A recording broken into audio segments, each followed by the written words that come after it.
Islamic પવિત્ર મહિનો મોહરમ અને તાજિયા જુલુસને ધ્યાનમાં રાખીને સુરત પોલીસ કમિશનરે શહેરના શાંતિ અને કાયદા વ્યવસ્થા જાળવવા માટે એક મહત્વપૂર્ણ શાંતિ સમિતિની બેઠક યોજી હતી। ઇસ્લામિક પવિત્ર મહિનો મોહરમ અને તાજિયા જુલુસને ધ્યાનમાં રાખીને સુરત પોલીસ કમિશનરે શહેરના શાંતિ અને કાયદા વ્યવસ્થા જાળવવા માટે એક મહત્વપૂર્ણ શાંતિ સમિતિની બેઠક યોજી। બેઠકમાં શહેરની તાજિયા કમિટીના પદાધિકારીઓ, તમામ ધર્મના આગેવાનો, અગ્રણીઓ ઉપસ્થિત રહ્યા।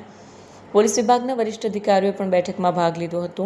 બેઠક દરમિયાન પોલીસ કમિશનરે કાયદો અને વ્યવસ્થા જાળવવા માટે ભાર મૂક્યો છે। શાંતિપૂર્ણ વાતાવરણ માટે પરસ્પર સંવાદ અને સહિષ્ણુતા જાળવવી, તાજિયા વિસર્જન સ્થળો પર ટ્રાફિક વ્યવસ્થા અને સુરક્ષા ગોઠવી દેવાઈ છે। બેઠકમાં તમામ સમુદાયના આગેવાનોએ પોલીસને સહકાર આપવાની ખાતરી કરી છે। પોલીસ કમિશનરે નાગરિકોને અપીલ કરી છે કે કોઈ પણ અફવા પર ધ્યાન ન આપે અને તાત્કાલિક પોલીસ હેલ્પલાઇન પર સંપર્ક કરે।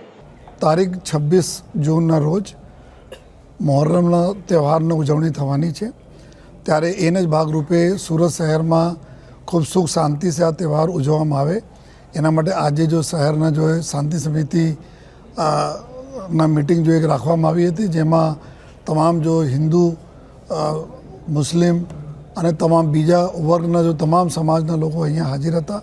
અમારા તમામ અધિકારીઓ હાજર રહીને એકબીજા સાથે સારા કોઓર્ડિનેટ કરીને જોઈએ કોઈ તકલીફ નહીં પડે અને ખૂબ સૌહાર્દપૂર્ણ વાતાવરણમાં આ તહેવાર પૂર્ણ થાય જોઈએ એની સમગ્ર જો ચર્ચાઓ કરવામાં આવી જોઈએ। અને પોલીસ તરફથી બી ખાતરી આપવામાં આવી છે કે પોલીસ 100% સહયોગ કરશે, આયોજકોને કરશે જોઈએ, તહેવાર સારી રીતે ઉજવવામાં કરશે। અને આયોજકો તરફથી, આગેવાનો તરફથી બી ખૂબ આપણને ખાતરી મળી છે કે કોઈ પણ કચાશ આ લોકો બી નહીં રાખશે પોલીસને મદદ કરવામાં, જેથી કે આપણા શહેરમાં જો સુરત શહેર સૌથી ઝડપથી વિકસતું શહેર છે એના મુખ્ય કારણ છે કે અહીંયાના ખૂબ સરસ કાયદાના વ્યવસ્થા તો આ જાળવવામાં પબ્લિક અને પોલીસ બંને મળીને જો આ કામ કરી રહી છે, કરશે પણ જોઈએ, જેથી આપણે સુરત શહેરમાં આવનાર 3-4 મહિનાઓમાં જો ઘણા બધા જો તહેવારો આવે છે ખૂબ સારી રીતે શાંતિપૂર્ણ રીતે પૂર્ણ થાય।